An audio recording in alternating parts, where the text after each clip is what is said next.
The drum beats were slow and heavy, each strike echoing like a dying heart. The Alpha King was dead. The grand court of the kingdom was draped in black and silver. Thick curtains covered the tall glass windows, letting only slivers of light touch the polished floor. Nobles and elders filled the hall, their heads bowed, their voices hushed with grief and fear. At the center of the hall lay King Lucas, still and cold, his body resting on a marble slab carved with the royal crest. The scent of burning herbs filled the air.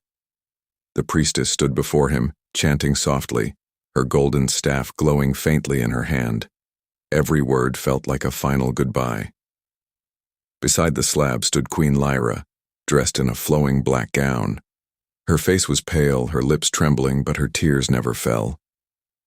She pressed a lace cloth to her face as if to hide her sorrow, yet her eyes, behind the veil, were sharp and alive. At her side was Beta Roman, the king's most trusted ally. His expression was calm, too calm, as if death did not surprise him. He stood tall, his hands clasped behind him, watching the ceremony with cold satisfaction. Outside, the wolves howled, a mourning cry for their fallen alpha. The priestess raised her voice. Let his spirit find peace among the moon and stars. But before she could finish, a trembling voice pierced through the hall. He is not dead. The chant stopped. The drums silenced. Every head turned. At the entrance stood a young girl in a faded brown dress, her black hair tangled, her hands held tight by two guards. Her knees shook, but her eyes burned with fire. It was Gwen, the Omega slave. The nobles gasped. "Who dares interrupt the burial of the king?" one shouted. "She must be mad," another hissed. But Gwen's voice grew louder, desperate and unshaken. "The Alpha King is alive."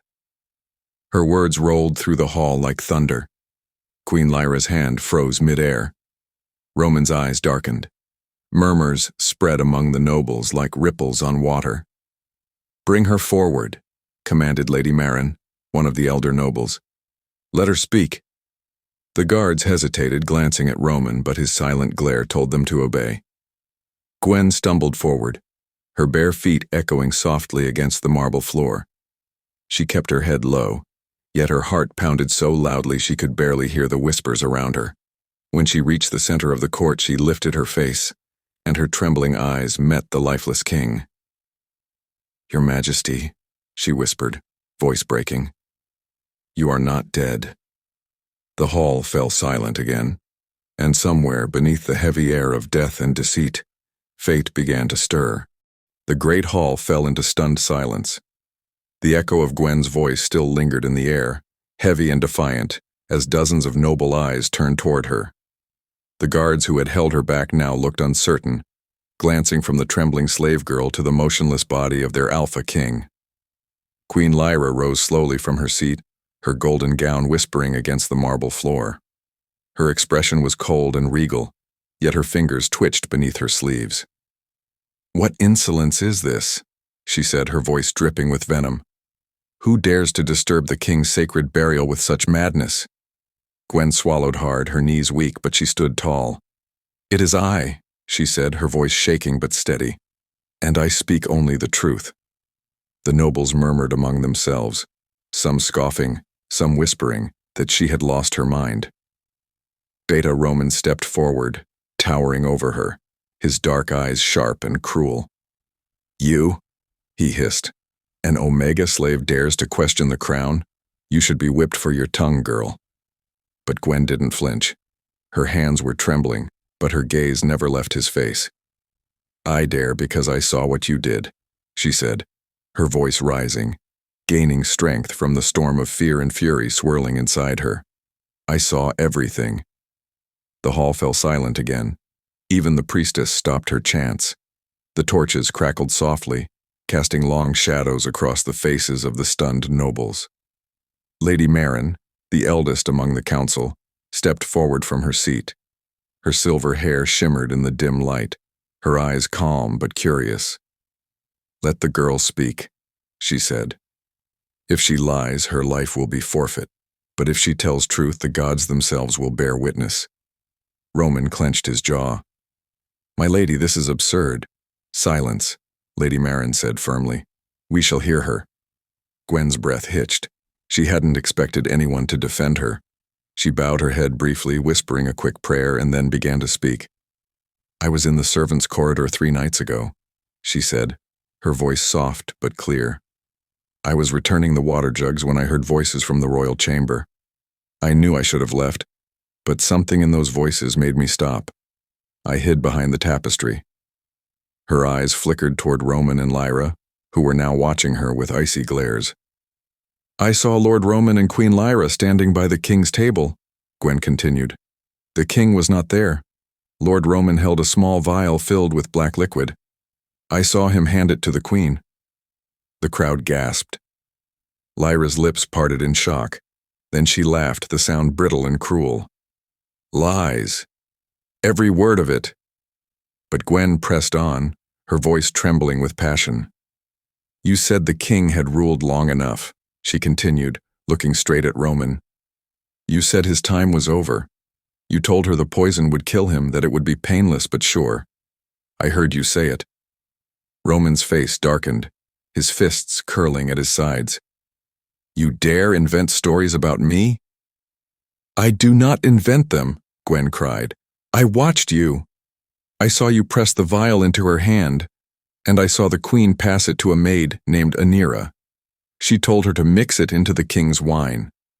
I followed Anira through the corridor. She hid the vial in the pocket of her apron. The nobles began murmuring again. Some shook their heads, but others looked at Roman and Lyra with wary eyes. I followed her after her duties, Gwen continued, her voice cracking under the weight of memory. She went to the cellar near the wine racks and hid the vial behind a barrel of ale.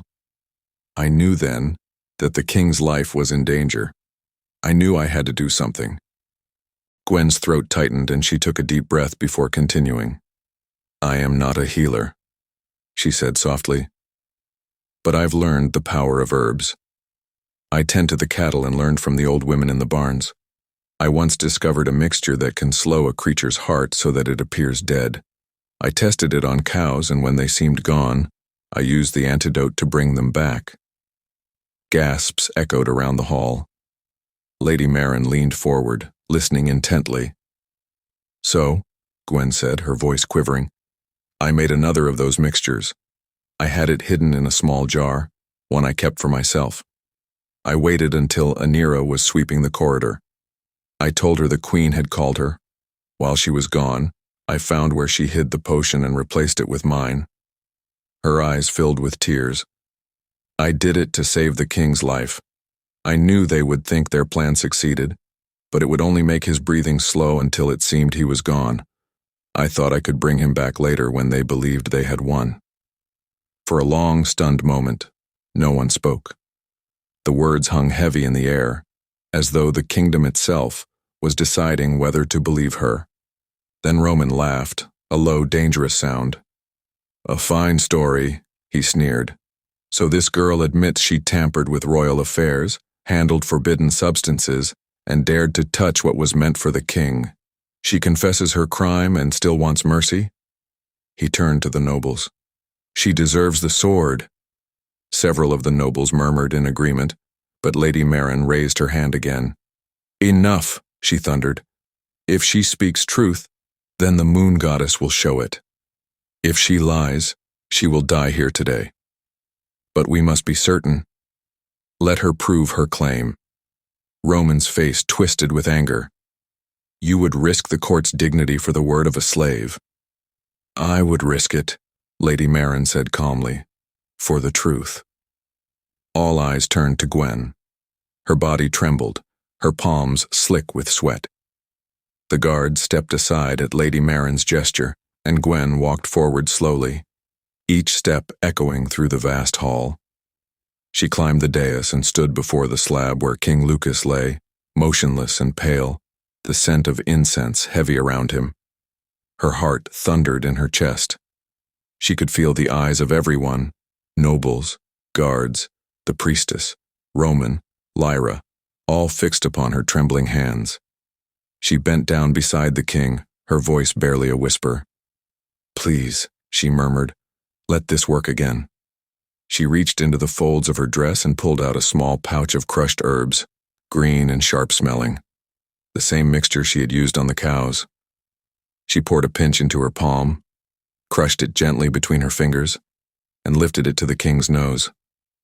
The hall held its breath. The sharp, bitter scent of the herbs filled the air. Seconds passed. Nothing happened. Gwen's heart sank. "She lies," Lyra shouted, stepping forward. "End this mockery. She seeks to deceive the court." But Lady Marin raised her hand once more. "Wait." Another second passed, then another. Gwen shut her eyes and whispered a silent prayer. "Please, my king. Please." A faint sound broke the silence. A cough. Gasps erupted across the hall as the king's fingers twitched, his chest rising ever so slightly. Then he sneezed. The room erupted into chaos. The nobles shouted in disbelief. The priestess dropped her staff, and the guards stumbled backward. Queen Lyra's face drained of color. King Lucas's eyes fluttered open, unfocused and confused. He tried to speak, but only a faint whisper came out. The grand hall trembled with noise and disbelief. The nobles surged from their seats, shouting, pointing, arguing. The Alpha King, who only moments ago lay as pale as stone, was now sitting up, his eyes blinking against the torchlight. His chest rose and fell in shallow, uncertain breaths. The priestess fell to her knees, murmuring frantic prayers. Some nobles cried that it was a miracle. Others whispered of dark sorcery. Queen Lyra stood frozen beside the dais, her lips parted in horror. She had not expected to see him breathe again. The hand that had moments before gripped Roman's sleeve now trembled violently at her side. King Lucas looked around the hall, confused. His eyes swept across faces he could not recognize, landing briefly on Gwen, kneeling before him with tears still glistening on her cheeks. His brows furrowed. "Where am I?" His voice was hoarse, weak. What has happened?" No one dared answer. The nobles exchanged uncertain glances. Roman stepped forward immediately, his face twisted into an expression of false relief. "My king," he said quickly, kneeling beside him. "You were gravely ill, and this girl, this Omega slave, has done something unnatural to your body. She used witchcraft, my lord. She bewitched you." A wave of gasps swept through the hall. Gwen's joy froze in her chest. "That's a lie," she cried, springing to her feet. "I did nothing of the sort. I saved his life when all of you were ready to bury him." Roman's glare was sharp as a blade. "Silence. You dare raise your voice before your alpha? Look at him. His mind is clouded, his spirit shaken. Tell me, what other power but witchcraft could do this?" The nobles murmured again. Some nodded. Some stepped back from Gwen as though she carried plague. Lyra finally found her voice. "Yes," she shouted, pointing a shaking finger at Gwen. "She is a deceiver. She plotted against the king, perhaps even poisoned him, and now pretends to save him to win his favor." "That is not true," Gwen cried, but her voice was drowned by a swell of fearful whispers. "She bewitched his body. She must have known the dark arts." Gwen's hands trembled. Her heart hammered painfully against her ribs. She turned desperately toward Lady Marin, her last hope. "My lady, please. If you bring the maid Anira, she will tell the truth. She's the one they gave the poison to. She knows everything." Lady Marin narrowed her gaze. "You say this maid, Anira, was involved?" "Yes," Gwen said quickly. "The queen gave her the vial. She must have hidden herself now that the truth is coming out." Lyra let out a cold laugh.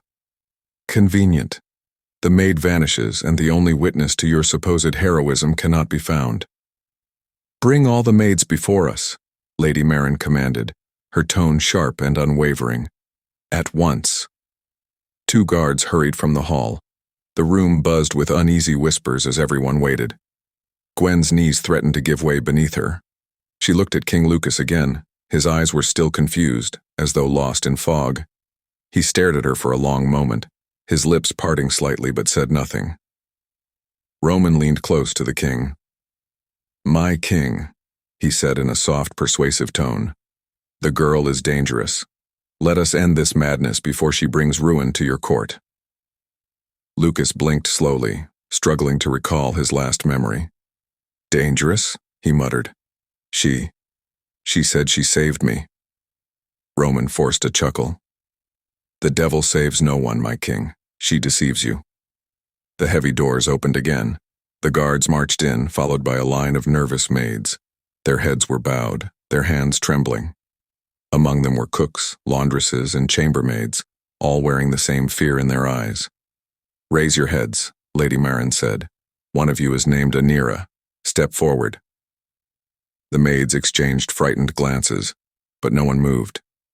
"Step forward," Lady Marin thundered. Still silence. Roman smirked. "See, this Anira does not exist. The girl weeps for her own lies." Gwen's stomach turned to ice. She looked at each maid's face, searching for the one she had seen in the corridor, the nervous girl with a scar above her eyebrow. But she was not there. "She's lying," Lyra hissed. "This Omega created stories to gain attention." "I am not lying," Gwen shouted, her voice breaking. "She was here. She served in the Queen's chambers." Lady Marin's brow furrowed. "Captain," she ordered the guard, "check the servant quarters. Find this maid." The guard saluted and left again. Roman crossed his arms and turned to the court. "While we waste time chasing ghosts, a real danger stands among us. You all saw her touch the king. You all saw the unnatural way he woke. You think this was healing?" He turned to the crowd, his voice rising with practiced passion. "This was witchcraft. She tampered with the royal body. She played with death." The words sank like poison into the crowd. Nobles exchanged worried looks. Some began to murmur prayers under their breath. Gwen shook her head desperately. "I only wanted to save him." Roman's gaze hardened. "Save him?" He pointed toward the dais. "You mean kill him, then revive him at your command so he would be yours to control?" The crowd gasped again. Lyra's eyes glistened as she clutched her chest in mock sorrow. "It's true," she whispered. "She has always looked at him with hunger. I've seen her in the corridors watching the king. She dreamed of rising above her place." Gwen's face burned. "That's not true. But her words were drowned in shouts of outrage. "Traitor! Witch! She defiled the king's body." Lady Marin slammed her staff on the floor. "Enough," she cried, her voice cutting through the noise. "The king himself must decide." All eyes turned toward Lucas. The hall grew still. The Alpha King looked from Gwen to Roman, then to Lyra. Confusion clouded his face.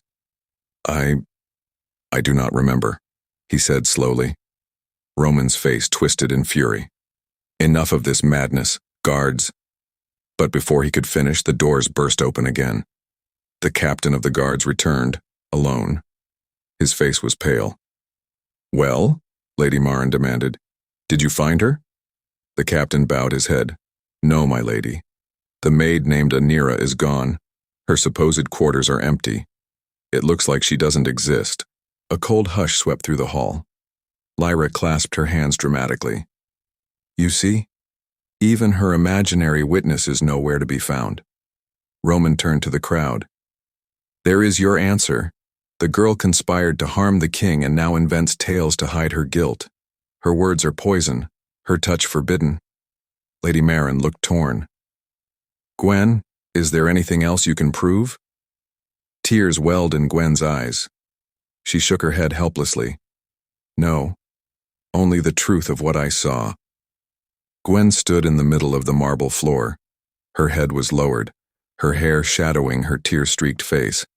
The same nobles who had cheered her name only hours ago now avoided her eyes, whispering to one another as if she carried some invisible plague.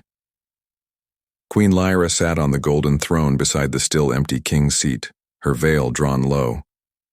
Beta Roman stood near her, his posture proud, his eyes gleaming with victory. "She must answer for what she's done," Roman said, his voice loud enough to silence the room. "We allowed this slave to touch our king's body, and now he seems not to remember anything. What proof do we have that she did not cause this?" Lady Marin's old voice rose softly. "She saved him. You saw him alive." Roman turned sharply. "And what of the maid she claimed carried the poison? Where is this mysterious servant now?" The nobles began to murmur. Heads turned, glances darted across the hall. The maid had vanished. No one had seen her. Roman smiled coldly. "Convenient, isn't it? The one person who could support her story is nowhere to be found. Tell me, Gwen, where is this maid of yours?" Gwen's voice broke as she spoke. I don't know. She was here. I saw her hide the vial in her apron." Roman's tone sharpened. "Enough lies. You expect us to believe a low-born Omega followed a palace maid, spied on royal business, and somehow replaced a deadly poison with her own concoction. Do you take the council for fools?" "I am telling the truth," Gwen cried. Her hands trembled as she stepped forward. "The Queen and Roman plotted it together. I saw them with my own eyes." Murmurs rippled through the court. Queen Lyra's face went pale, then quickly twisted into wounded outrage. "You dare accuse me?" she hissed. "You, a slave, who should not even lift your eyes to mine." "I saw you," Gwen cried again. "You gave the vial to the maid, and Beta Roman said the king would be gone by sunrise. I couldn't let it happen." The court erupted in noise. Some nobles shouted for silence, others for her punishment. Roman raised his hand. "Listen to her words. See how madness takes her. She weaves a story that paints her as a savior and us as villains.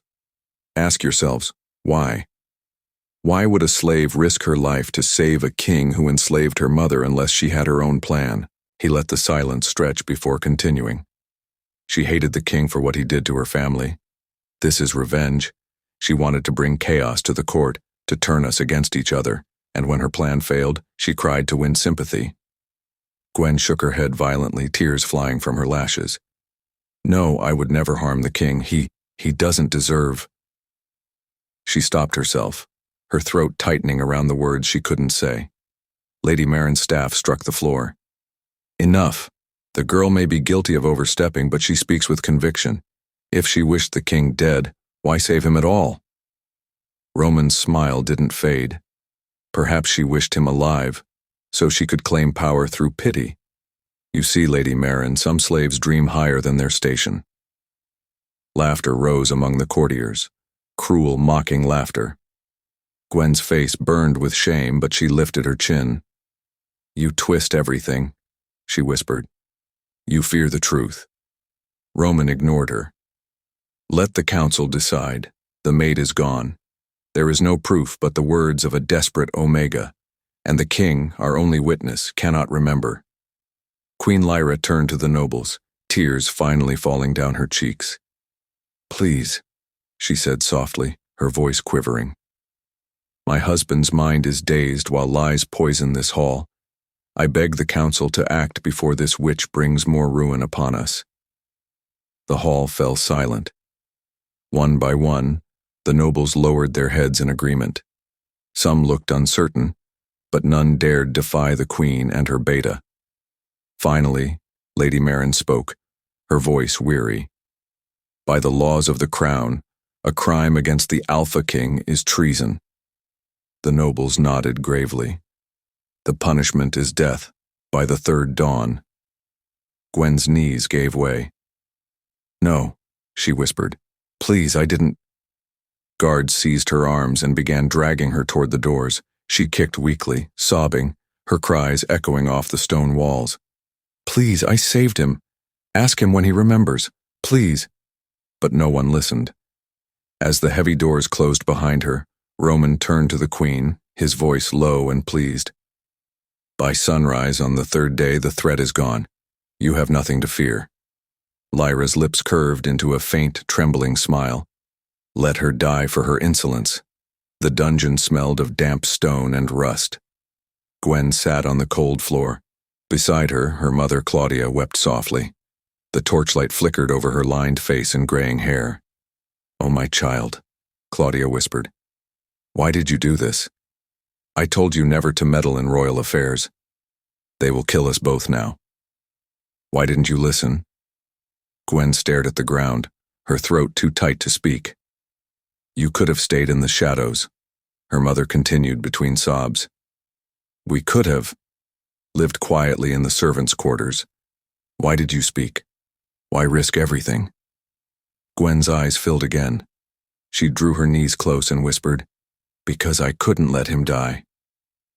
Her mother blinked at her through tears. Why? But Gwen said no more.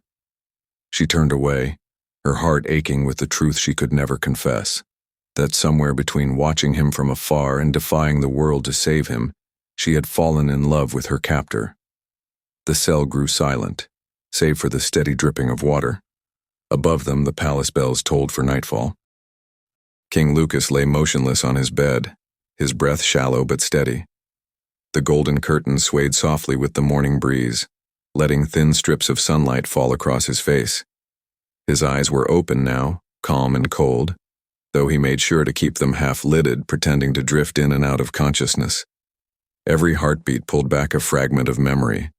The taste of bitter wine, the queen's sharp perfume, Roman's faint smile before darkness swallowed everything. He remembered. He remembered enough to know that death had come close. Too close. But as he lay still beneath the silken sheets, he understood one thing clearly. If they believed he remembered nothing, he would live long enough to uncover their secret. Lucas, Queen Lyra's voice broke through his thoughts. She sat by his side, her hand brushing gently across his forehead. My love, you're awake. Thank the moon goddess. Her tone trembled with tenderness, but her eyes flickered too quickly, like someone afraid of being caught. Lucas didn't respond. He turned his gaze weakly toward her, his expression blank. Lyra, he murmured, his voice hoarse. What happened to me? Lyra hesitated, then turned her face away as if in pain. You were poisoned, my king, she whispered, but do not worry. The culprit has been found.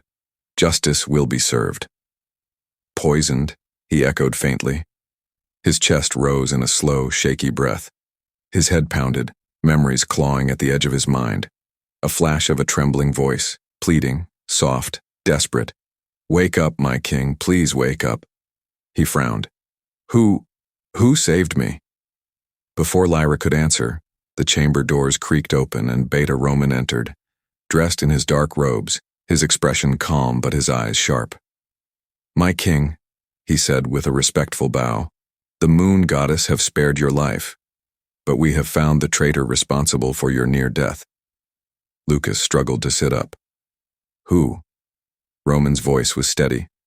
A slave girl named Gwen. She mixed your drink with poison. She confessed before the council. The queen leaned closer, brushing his hair tenderly. You don't have to worry about anything. Just rest and heal. Justice will be done. But Lucas wasn't listening. Behind their words he could hear deceit breathing, soft, serpentine, and familiar. He saw the faint tremor in Lyra's hands and the careful calmness in Roman's tone. They were too polished, too certain. They were lying. He remembered flashes now, voices echoing through the darkness of his mind, whispers of betrayal, and then that voice. Wake up, my king, please wake up. The memory made his chest ache. The voice wasn't harsh or cold. It was desperate, trembling with tears and courage. Whoever she was, she hadn't wanted him dead. She had saved him, but now they wanted her dead. Lucas clenched his fist beneath the sheets, forcing his breathing to stay slow, his eyes dull. And this girl? Where is she now? In the dungeon, Roman replied quickly. She will hang in 3 days. It's the only way to cleanse the court of treason. The king turned his head away, hiding the flicker of fury in his gaze. I see. Lyra smiled faintly and leaned closer, pressing her lips against his forehead. You're safe now, my king. That's all that matters. He said nothing, but as they left the room, Lucas slowly opened his eyes fully, his mind sharpening like a blade. He whispered into the empty chamber, You tried to kill me. Both of you. Then his voice softened. And you, whoever you are, you saved me. He pushed himself up slightly, pain shooting through his body, but his resolve only deepened. He would not rest until he found the truth, until he saw the girl whose courage had brought him back from the edge of death. Outside his chamber, Queen Lyra's calm mask cracked for a moment. He looked at me differently, she hissed to Roman, as if he knew. Roman's jaw tightened. If he remembers, we'll know soon enough. Until then, the slave girl must die. Her silence will be our safety. But inside the king's heart, a storm had begun to rise, quiet, patient, and deadly. The morning sun rose over the palace like a cruel witness. Its light spilled across the courtyard where the people of the kingdom had gathered, nobles in silk, soldiers in armor, and servants in rags, all drawn by the same grim spectacle. The execution slab stood at the center of the marble square, its surface dark and cold, stained by the memory of countless punishments past. Two figures knelt before it. Gwen and her mother, Claudia. Their hands were bound in iron chains that clinked softly whenever they moved. A hush fell over the crowd as the guards pushed them forward. Gwen's hair, tangled and dusty, fell across her face, but she did not weep. Her eyes, though red from sleepless nights, burned with quiet defiance. Beside her, her mother trembled, whispering prayers under her breath, her tears falling freely to the ground. Lady Marin, the noblewoman who had once defended Gwen, stood before the crowd, holding the scroll that contained the final judgment. Her voice shook as she began to read. Gwen, daughter of Claudia, servant of the royal court, is hereby found guilty of witchcraft, false accusation against the crown, and the spreading of deceit among the noble council. A murmur swept through the crowd. Some nodded, others frowned in silence. Lady Marin's lips trembled as she continued. By the order of the Alpha King's Council, the sentence is death by beheading. The air turned heavy. Gwen closed her eyes, her lips moving in silent prayer. If this is how it ends, she thought, then let it end with peace. But deep within her, something refused to break. Claudia's voice rose suddenly, breaking through the silence. Please, spare my child. She's innocent. The crowd turned, their faces hard. The executioner, a tall man in black armor, took a step forward. On your knees, he commanded. Gwen's heart raced, but she did not beg. Instead, she lifted her head, her eyes scanning the crowd one last time, searching for a face she could trust. But all she saw were blank stares and whispers. Then, as the executioner raised his blade high, a sound thundered through the courtyard. Stop! The voice cut through the air like lightning. The soldiers froze. The crowd gasped. Heads turned toward the grand staircase that led down from the palace balcony. There stood Alpha King Lucas. He was dressed in deep crimson robes, the royal crest shining on his chest, his dark hair pulled back from his face. But his eyes were alive again, burning with fury and truth. The silence that followed was thick enough to choke on. Even the birds seemed to pause mid-flight. The executioner lowered his blade instantly and fell to his knees. My king. Lucas's gaze swept the courtyard, sharp and unyielding. Release them, now, he barked, his voice echoing against the palace walls. The guards hesitated, unsure what to do. Then the king descended the marble steps, each step filled with controlled rage. The crowd parted before him like waves before a storm. When he reached the center, he stopped before Gwen and her mother. For a moment, his stern face softened. He knelt slightly, his eyes meeting Gwen's. She stared up at him, disbelief flooding her face. My king, I remember everything, Lucas said quietly. You saved my life. Gasps rippled through the crowd. Queen Lyra, who stood on the balcony above, went pale. Roman's fists clenched at his side. Lucas rose to his full height, turning toward the soldiers. Seize them, he commanded, his voice steady and deadly calm. Who, my king? A guard stammered. Queen Lyra and Beta Roman. The courtyard erupted in shock. The nobles whispered in disbelief as guards began to move. Lyra's eyes widened in fury. How dare you, Lucas? You're confused. You don't know what you're saying. But the king's glare silenced her. Enough lies, he said, his tone low but dangerous. You poisoned me. And when this brave girl exposed you, you tried to silence her. Roman drew his sword, his voice cold. You have no proof. Lucas took a step closer, his hand resting on the hilt of his own blade. I have memory, Roman. Guards swarmed around them, swords drawn. Lyra tried to flee, but soldiers blocked her path. Roman swung his weapon, but within seconds he was disarmed, pinned to the ground. The crowd cheered, hesitantly at first, then louder, as realization dawned. Gwen's eyes filled with tears she had held back for too long. Claudia sobbed into her daughter's shoulder, whispering thanks to the heavens. King Lucas turned to Lady Marin. See that these two are taken to the royal dungeon. Their trial will be held at dawn. As you command, my king, Marin replied, her voice trembling with both relief and awe. Lucas turned back to Gwen. The crowd's cheers faded to silence again as he stepped closer. You risked your life to save mine, he said quietly. Tell me, why? Gwen hesitated, her throat tight. Because I couldn't let you die, she whispered. Not when I knew the truth. Their eyes met, his full of gratitude and sorrow, hers filled with the fragile strength of a heart that had already accepted death. Lucas looked away, his jaw tightening. No one in this kingdom will ever harm you again, he declared. You and your mother are free. The royal court had never been this silent. The nobles, elders, and warriors filled the grand hall, their faces pale, their hearts heavy. The banners that hung from the walls swayed faintly in the cool morning air, and the scent of burning incense filled the room like a shroud. At the center stood King Lucas, alive, strong, and commanding. His eyes were hard, his presence overwhelming. Queen Lyra and Beta Roman knelt before him in chains, their royal robes stripped away.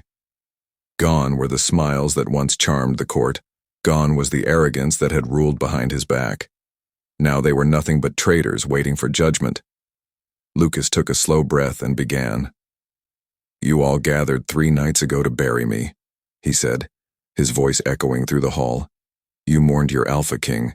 You watched me laid upon the slab, motionless, breathless, and you wept. But none of you asked why your king, who was in perfect health, would fall dead so suddenly. A murmur rippled through the court. Some nobles exchanged guilty glances, others bowed their heads in shame. Lucas's voice grew stronger.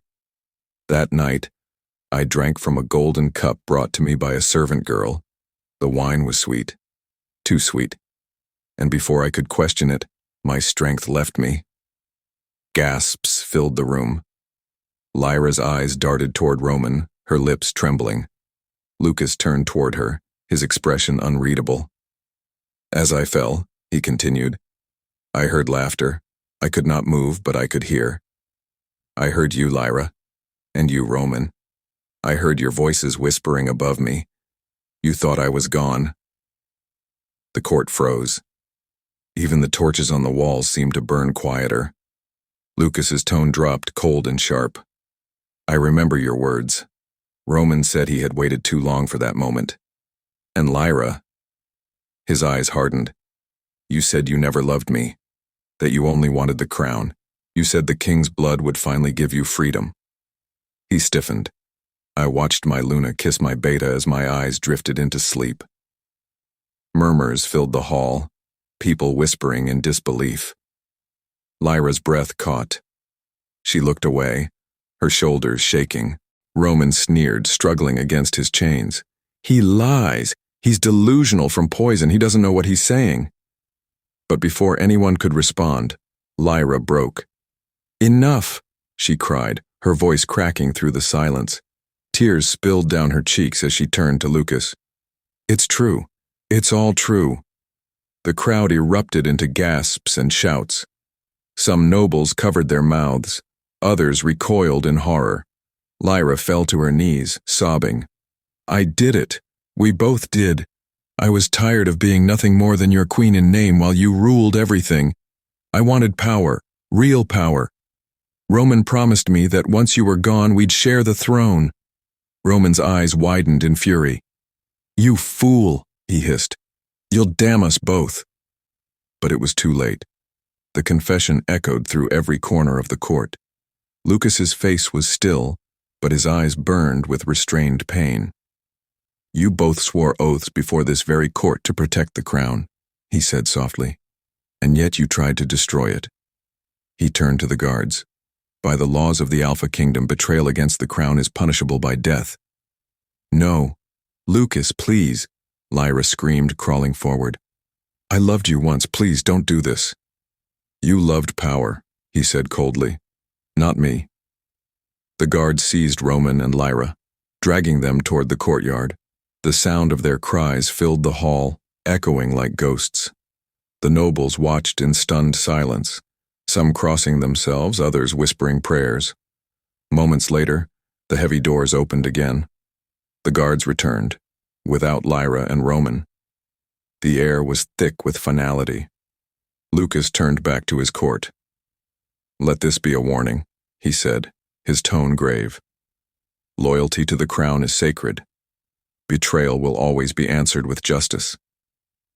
The nobles bowed deeply, murmuring their obedience. Then the king's gaze softened. His eyes found Gwen, standing quietly at the edge of the hall beside her mother. The court parted for her as she stepped forward, her face unsure, her hands trembling. Lucas descended the dais and stopped before her. The hall watched in utter silence. "You," he said softly, his voice almost breaking. "You saved me when everyone else wanted me dead." Gwen lowered her head, her heart pounding. "I only did what was right, my king." His hand lifted, fingers brushing gently against her chin, tilting her face upward. "You risked your life for a man who once enslaved your mother." Tears shimmered in her eyes, but she couldn't speak. For the first time, the Alpha King's gaze was not stern, not cold, but filled with warmth and something deeper, something neither of them could name. "I owe you more than life," he said. "You showed me that truth can come even from the humblest soul." The nobles watched, whispering among themselves. Some frowned, others smiled faintly, sensing something different in their king, something human. Lucas turned to Lady Marin. "See that Gwen and her mother are given chambers in the palace. From this day forth, they are no longer slaves." Gasps echoed once more, but the king didn't care. As Gwen and her mother were led away, Lucas watched her go, his hand still tingling from the warmth of her skin. For the first time since his near death, peace touched his heart. The palace felt different. The air no longer carried the heavy silence of fear that once ruled the halls. For the first time, Gwen walked with freedom. She wore a simple white gown given to her by the court lady, though she still kept her head bowed in humility. Her mother, Claudia, had been moved to a small but clean chamber near the servants' quarters, a room with its own window, bed, and food brought daily. For a woman who had lived her whole life in captivity, it was more than comfort. Yet for Gwen, freedom didn't feel real. Every step she took inside the vast marble corridors reminded her that she didn't belong. Every glance from a noble or guard reminded her that she was still, in their eyes, a slave who got lucky. That morning, as she tended to her mother's herbs by the window, a knock sounded at the door. A royal guard stood outside, his armor gleaming. "The king requests your presence in the royal garden," he announced. Gwen froze, her heart leaping. "Mummy?" "Yes," the guard said firmly. "Now." When she reached the royal garden, the air was soft and fragrant. The garden was alive with blossoms, roses, jasmine, and lilies swaying beneath the gentle wind. Sunlight streamed through the branches, scattering golden patches over the marble pathway. King Lucas stood beside a fountain carved in the shape of two wolves. He was dressed simply, without his crown. just a black tunic that clung to his broad shoulders. He looked nothing like the fierce ruler from the throne room. Here, he looked human. Gwen hesitated several steps away, lowering her gaze. "You sent for me, my king?" Lucas turned. When his eyes met hers, the edge in his voice softened instantly. "You don't have to bow every time you speak to me, Gwen." It's what I was taught," she stammered. He smiled faintly. "Then let me unteach you." She blinked, unsure if she was allowed to smile back. Her fingers fidgeted with the hem of her gown. I wanted to thank you, my king, for freeing my mother and I. You didn't have to." "I did," he said, walking closer. "Because you did what no one else dared to. You saved me when the people I trusted most tried to kill me." Gwen's eyes flickered up to his, then away again. "I only did what was right." Lucas studied her quietly. The girl before him was unlike anyone he had known. She stood tall despite her nervousness.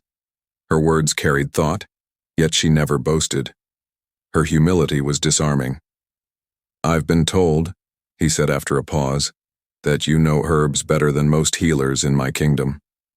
Gwen nodded slowly. "Yes, my king. My mother worked in the healer's tent before she became a slave. I learned by watching her. Later, I began to study plants myself, their scents, their effects. I can tell which ones heal and which ones harm." He raised an eyebrow. "So that's how you knew what to do that day?" "Yes." Her voice softened. "The potion that slowed your breathing.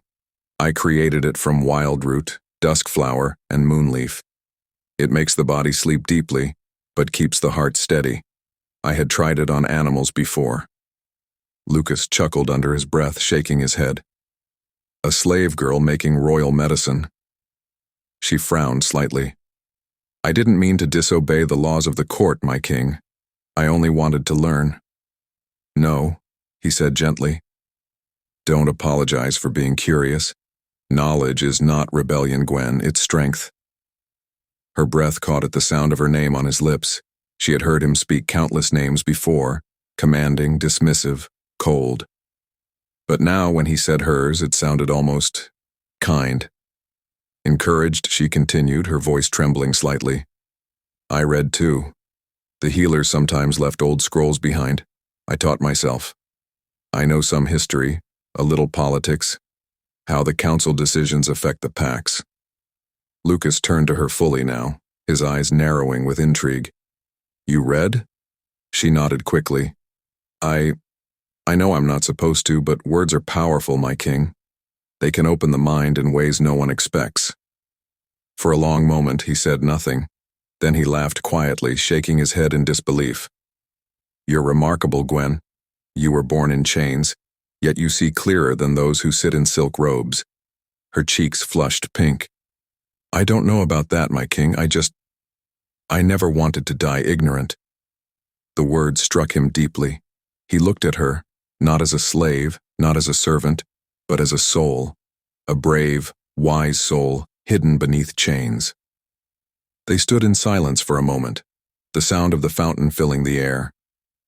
The sunlight caught in Gwen's hair, and Lucas found himself staring a little too long. He cleared his throat. "You've spent your life serving others.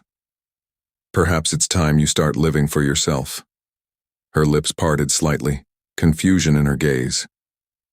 "I don't understand." He took a step closer, his voice lower now. "I want you to stay in the palace, not as a servant, as my advisor on healing and herbs. You've proven your knowledge is valuable." Her eyes widened. "Advisor? Me?" He smiled faintly. "Yes. You've already saved my life once. I think I can trust your judgment again." For a moment, she forgot to breathe. The king's words washed over her like a dream. I don't know what to say," she whispered. "Say yes," he said softly. Her heart fluttered. "Yes, my king." Lucas nodded, his eyes lingering on her face. "Then it's settled. From this day forth, Gwen, you'll serve by my side, not as a slave, but as one who saved her king.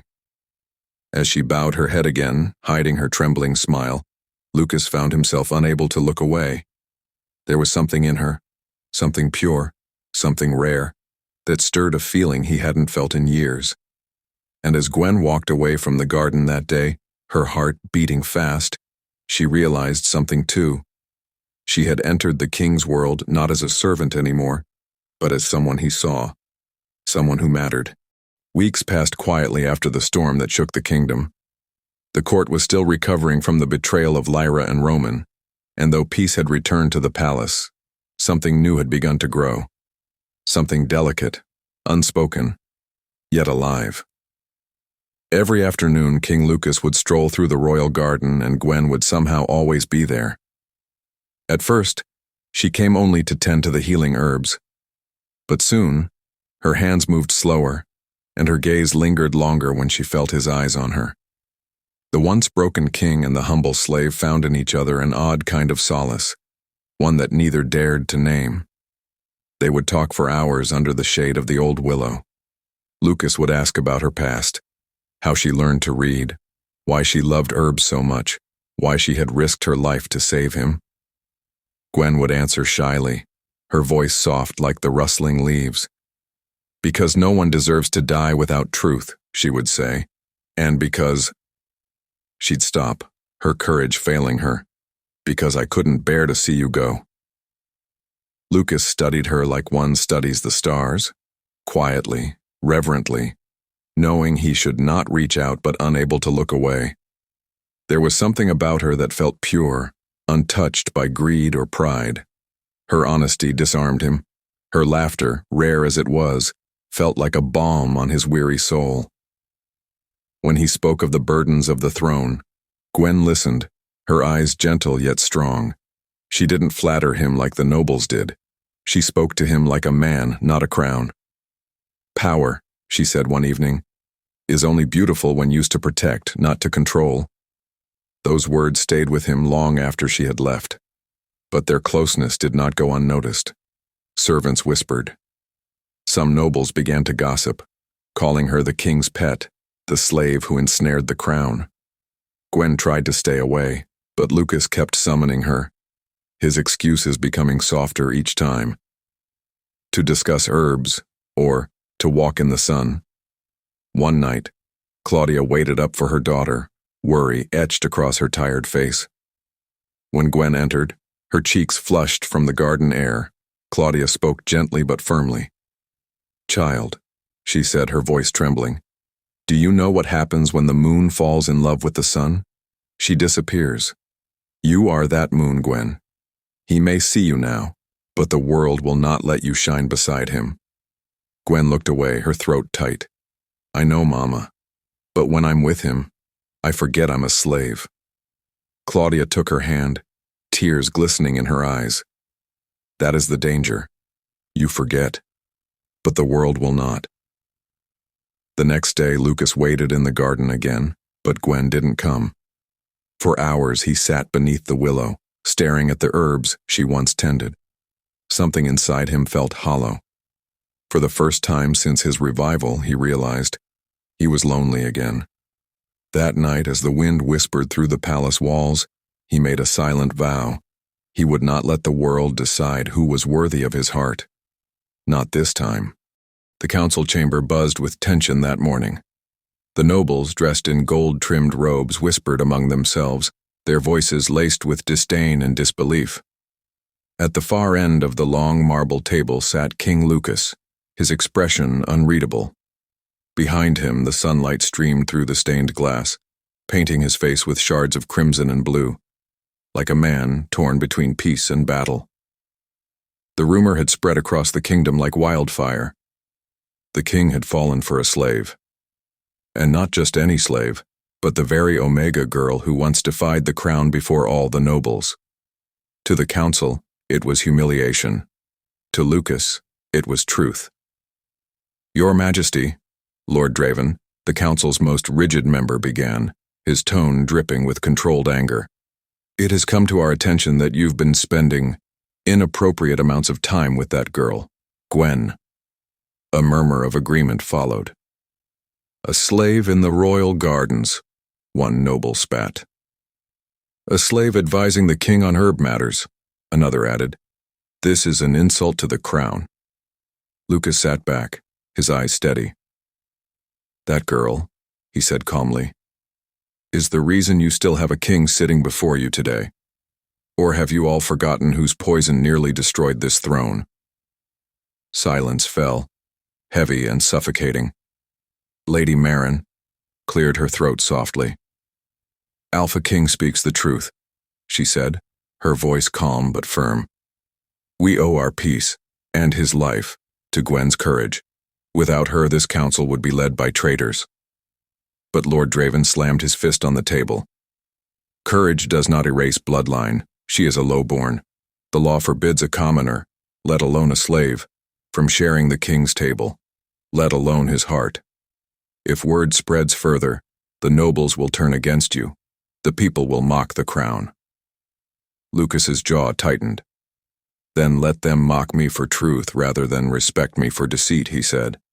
"I will not cast away loyalty because it was born in chains." The nobles erupted in outrage. Some stood, demanding he reconsider. One even shouted, "You must take a noble bride, Your Majesty, for the sake of the throne." Lucas rose from his seat, his voice thundering across the hall. "The throne stands not on noble blood, but on justice. And if justice offends you, then you are not worthy of this court." The room went silent. The fire in his eyes dared anyone to speak again. No one did. After the council dispersed in uneasy silence, Lucas remained alone, staring at the royal seal on the table. The weight of tradition pressed down on him, but his heart had already chosen rebellion. Later that evening, Gwen was summoned to the throne room. She entered hesitantly, her head bowed. When she saw his face, tired but soft, she knelt. "Your Majesty," she whispered, "please, stop defending me. They hate me. I can't be the reason they turn against you." He stepped closer. "You are not the reason for their anger. Their pride is. You gave me life, Gwen. You opened my eyes to truth. How can I turn away from that?" Tears welled in her eyes. "But I am a slave. My presence brings you shame." Lucas reached down and lifted her chin gently. "No, Gwen. You might have been born a slave, but in my eyes you are worth a seat at the nobles' table." Her breath caught in her throat. No one had ever spoken to her like that, not as a servant, not as a subject, but as an equal. But deep inside, she feared what his boldness would cost. The court could not forgive love that crossed such boundaries, and though her heart longed to believe him, a voice whispered from the shadows of her soul, "The world will not let this last." The night was drenched in silver light. The moon hung low over the palace gardens, bathing the flowers in a glow that made them look almost otherworldly. A gentle breeze carried the scent of lilies and dew through the air, rustling the leaves of the great willow. Their willow. It was there that Gwen stood alone, her heart heavy, her hands trembling, as she stared at the reflection of the moon in the small pond before her. She had tried to stay away. She had told herself that her heart had no right to feel what it did, that the king's kindness was just gratitude, nothing more. Yet each time she heard his voice echoing down the corridors, her heart betrayed her. Each time his eyes found hers across the great hall, the world seemed to stop. But now, as tears slipped down her cheeks, she whispered to the night, "It's wrong. I can't love him. I shouldn't." "Then why does it hurt so much to say it?" came a voice behind her. Gwen turned sharply, startled. King Lucas stood a few steps away, dressed simply in a loose tunic, no crown, no guards, just a man. His face was half lit by the moon, his expression soft yet troubled. He had been searching for her for hours. When he saw her tears, something in him broke. "Why are you crying?" he asked gently, stepping closer. She shook her head quickly, wiping her face. "It's nothing, Your Majesty. Please go back inside. You shouldn't be seen here with me." "Don't call me that," he said, his voice low. "Not when we're alone." She froze. The tenderness in his tone made her heart race. He moved closer, slowly, as if afraid she would disappear if he moved too fast. "Since that day," he continued softly, "since you shouted in the hall to save me, I felt alive again. I was lost, Gwen, betrayed by those I trusted most. But when I opened my eyes, it was your voice I heard. Your courage reminded me what truth feels like." Her lips parted, but no words came. The tears returned, falling faster now. "You can't say these things," she whispered. "You're the king, and you're the woman who saved me," he interrupted gently. She shook her head fiercely. "No, I'm a slave. I was born in chains. Loving you would be a crime, and I can't." Before she could finish, he took her hands in his. His palms were warm, steady. "Then I will make you everything but a slave," he said, his eyes burning into hers. "If the world denies your worth, I will rewrite the world. I will not lose you to fear." Her breath caught. The walls she had built around her heart began to crumble. For the first time, she allowed herself to look at him, not as her king, but as the man whose heart mirrored her own. "Lucas," she whispered, her voice trembling. He stepped even closer until the space between them vanished. "Say my name again," he murmured. "Lucas." That was all it took. His lips found hers, softly at first, then with a desperate hunger neither could hold back. It was not the kiss of a king and a servant. It was the meeting of two souls who had been running from the same truth. The world melted away. When they finally broke apart, Gwen's heart was racing, her face flushed. "This will destroy us," she breathed. "Then let it," he said, brushing a tear from her cheek. "I would rather be ruined with you than rule without you." The moon watched silently as they held each other beneath the willow, their hearts no longer bound by rank or fear. For that one night, they were not king and slave. They were just two wounded souls who had found healing in each other's arms. The palace had begun to breathe again. Laughter had slowly returned to its halls, and for the first time in months, King Lucas walked with light in his step. His days were filled with purpose, his nights with peace. And always, somewhere close by, was Gwen. Their love was a quiet thing, hidden from the public eye but felt in every glance, every stolen smile, every whispered word in the moonlit garden. Even Claudia, though afraid, could not deny the way her daughter glowed whenever the king's name was mentioned. But peace in the palace was like a fragile flame. It burned bright, yet one breath of darkness could snuff it out. Unseen by all, shadows still lingered in the kingdom. Roman's old allies, those who had benefited from his corruption, had not vanished. They watched from the edges of the court, plotting vengeance in silence. To them, Gwen was not a hero. She was the root of their downfall, the slave girl who had undone years of deceit with one act of courage. And one night they decided to erase her. The air was unusually still that evening. The guards outside the king's chamber yawned, unaware of the dark figure that slipped past them like smoke. The assassin's blade gleamed faintly beneath the torchlight, poisoned, silent, deadly. Inside, Lucas sat by the fire, reading old letters, waiting for Gwen. She had gone to bring him fresh tea from the kitchen, a habit she refused to let go of despite his protests. He smiled at the thought of her gentle stubbornness. But the smile faded when the candle flickered. A faint creak echoed in the corridor. "Who's there?" he called. No answer. The door inched open, and before Lucas could rise, Gwen appeared, her hands holding a tray. "I thought you might still be awake," she began softly. Then she saw the shadow move behind him. "Lucas!" she screamed. Time froze. The assassin lunged. Gwen dropped the tray and threw herself forward, her body colliding with the intruder's just as the blade flashed. The knife cut across her side before clattering to the floor. She fell with a cry, blood blooming through her dress. Lucas's roar shook the chamber. He tackled the assassin, fury like fire in his eyes. The guards burst in, blades drawn, seizing the intruder. Lucas didn't even look up. He was already on his knees, cradling Gwen in his arms. "Stay with me," he whispered, his voice breaking. "Please, Gwen, stay with me." Her breathing was shallow. "I told you, you shouldn't wait for tea at this hour." She tried to joke weakly, but her words trembled. "Don't speak," he said, his hand pressing against the wound, desperate to stop the bleeding. "You're going to be fine. You have to be." The royal physician rushed in, followed by Lady Marin and Claudia, both pale with fear. The chamber turned into chaos, but Lucas never left her side. Through the long, endless night, he held her hand, whispering her name over and over as the healers worked. When dawn finally came, Gwen's breathing steadied, but she remained unconscious.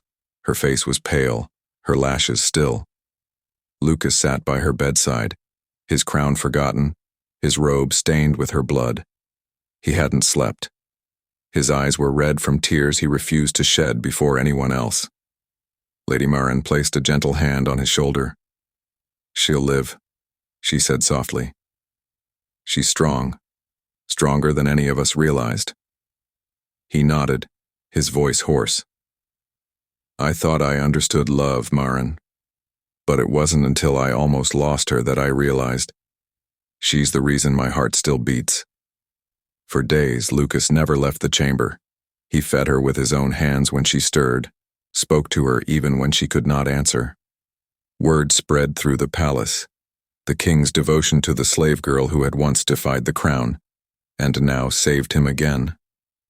The nobles, once scornful, began to whisper a new kind of story, not one of shame but of respect, of a girl who risked everything, not for power but for love. And somewhere between her labored breaths and the king's whispered prayers, the kingdom began to change its heart. When Gwen finally awoke, the room was filled with morning light. The gentle warmth of dawn touched her face, and the faint chirping of birds outside reminded her she was alive. For a moment, she didn't know where she was, only that she felt weak, her body wrapped in soft linen. Then she turned and saw him. King Lucas sat beside her, his eyes heavy from sleepless nights. The relief that flooded his face when her eyes opened was almost painful to see. "You're awake," he whispered, his voice trembling. Gwen tried to sit up, but pain shot through her side. He was immediately by her, supporting her with careful hands. "Easy," he murmured. "You've been through enough." She blinked, confusion clouding her gaze. "What happened?" "You saved my life again," he said softly. "An assassin came for me. You stopped him, and nearly died because of it." His voice broke. "I will never forget what you've done, Gwen. Never." Her lips trembled as she looked at him. "You shouldn't have stayed here all this time. The kingdom, I don't care about the kingdom right now." He interrupted gently. "Only you." Tears welled in her eyes, but she quickly looked away. "You can't say that, my king. People are already talking. You owe them strength, not affection for a slave." Lucas's eyes darkened with resolve. "Then I will give them both." He rose from his chair and walked to the window, staring out at the golden horizon. "You once told me power is beautiful only when it protects. I finally understand what you meant. You've protected this kingdom more than anyone here, and it's time the world knew who you truly are." Before Gwen could speak, he turned to her. "Tomorrow, before the council, I will declare you free." Her heart stopped. "No, you can't." "I can," he said firmly, "and I will. You've lived all your life behind chains that weren't yours to bear. It ends now." Tears slipped down her cheeks, but she couldn't find the words to argue. There was something in his voice that made her believe him, something that made her heart ache. The next morning, the great council hall was filled to the brim. Nobles, elders, and courtiers gathered, whispering among themselves. Rumors had spread that the king was going to make a shocking announcement. When Lucas entered, the room fell silent. Gwen followed behind him, dressed in a simple white gown that the court lady had prepared. Her steps were unsure, but her chin was lifted high. "Members of the council," Lucas began, his voice echoing through the hall. "You all know Gwen, the Omega who once stood accused of treason and witchcraft." Murmurs rippled through the crowd. Gwen lowered her gaze, her hands trembling slightly. Lucas continued, his tone steady and strong. "That same woman saved this kingdom not once but twice. When betrayal struck our throne, she chose truth over fear, and when death came for me again, she stood between the blade and her king." Lady Marin bowed her head proudly. Others shifted uncomfortably. Lucas's voice rose, filled with conviction. "For too long we have judged worth by birth, but greatness does not begin in bloodlines, it begins in the heart. Gwen has proven that courage, loyalty, and love can come from even the humblest soul. And so I decree before the council and before the spirits of our ancestors." He turned toward her, eyes unwavering. "Gwen is free. From this day forth she shall walk this palace not as a slave, but as a free woman of the Alpha Kingdom." Gasps filled the air. A noble lord stepped forward, his voice trembling with outrage. "Your Majesty, you break centuries of law. She was born a slave." Lucas's reply was calm, but his tone carried iron. "Then let the laws bend before justice. The state of one's birth should never chain the worth of their soul." Silence fell. No one dared to speak again. Then, in front of the entire court, Lucas reached out his hand.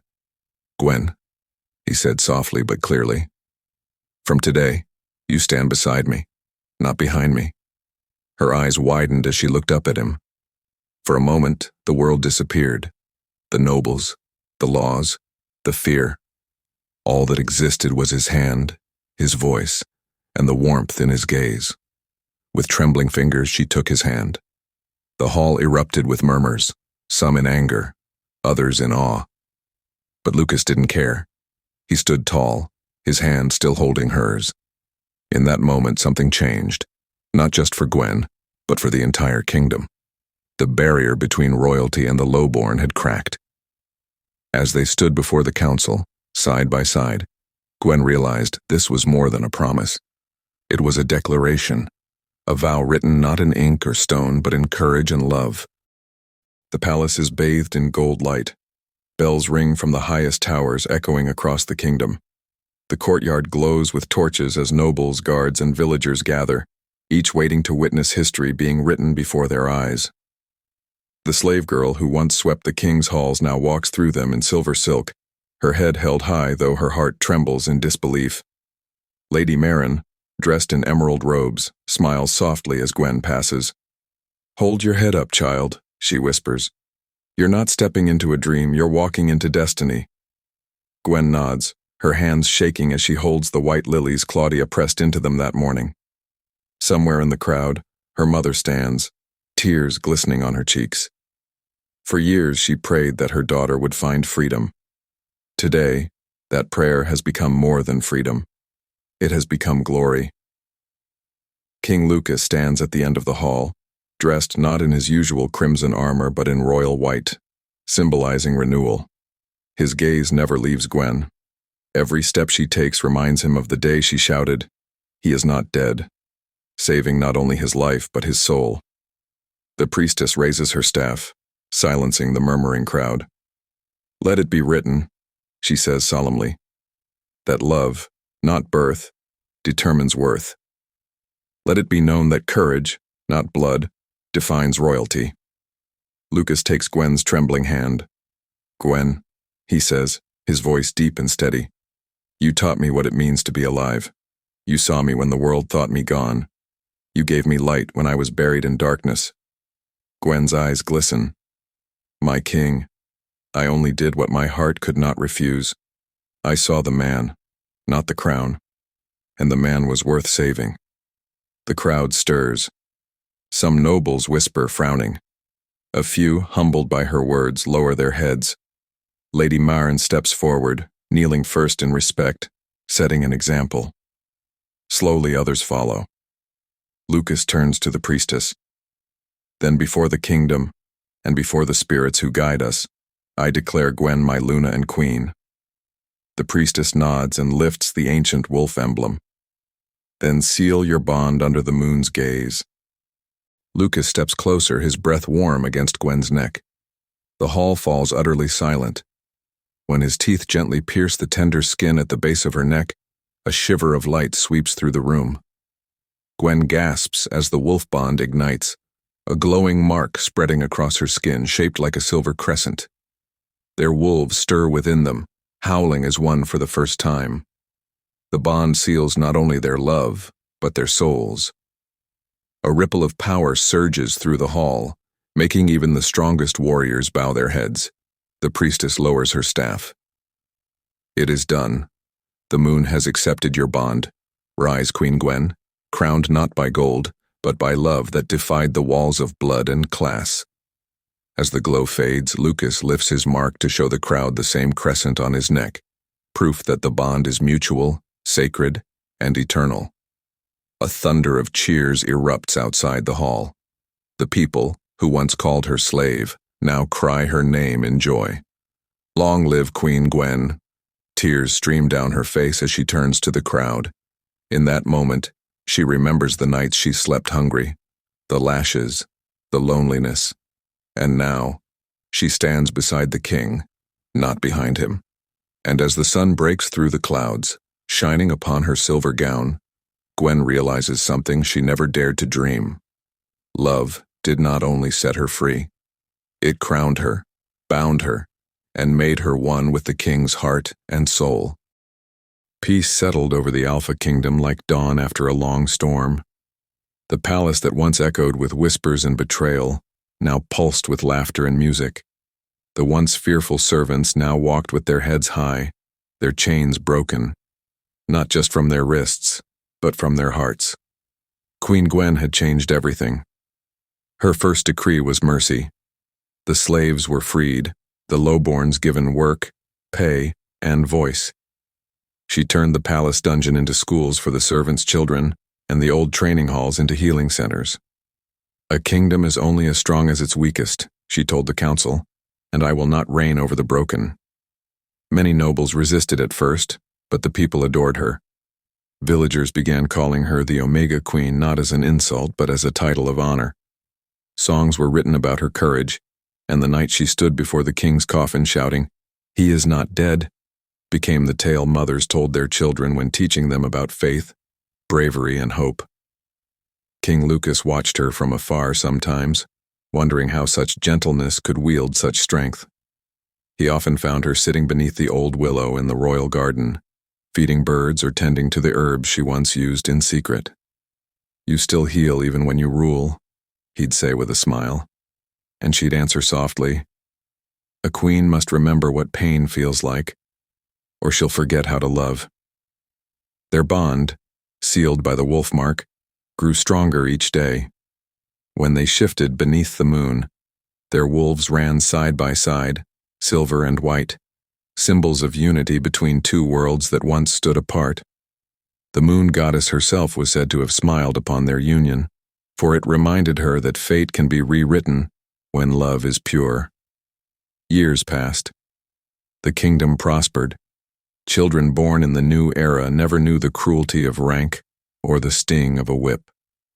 They only knew the tale of the girl who spoke truth when all others stayed silent.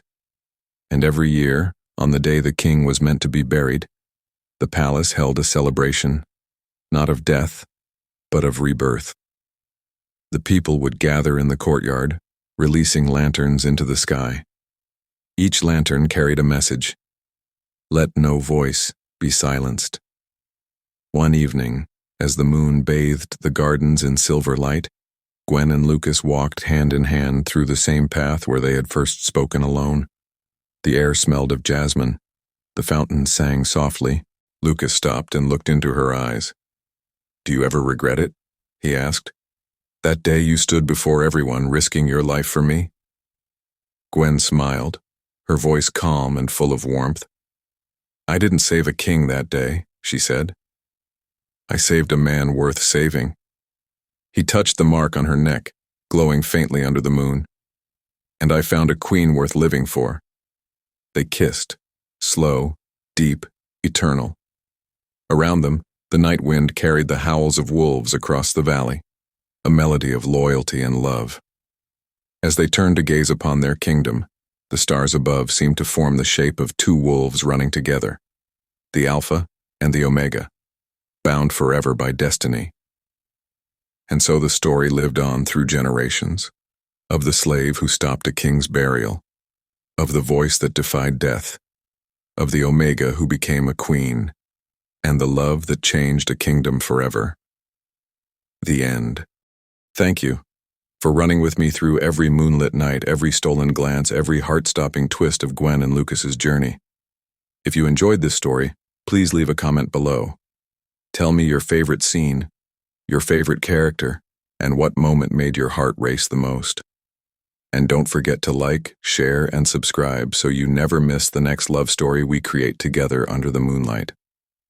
You are the reason these stories live, breathe, and shine. Until the next one, stay wild, stay brave, and keep howling at the moon.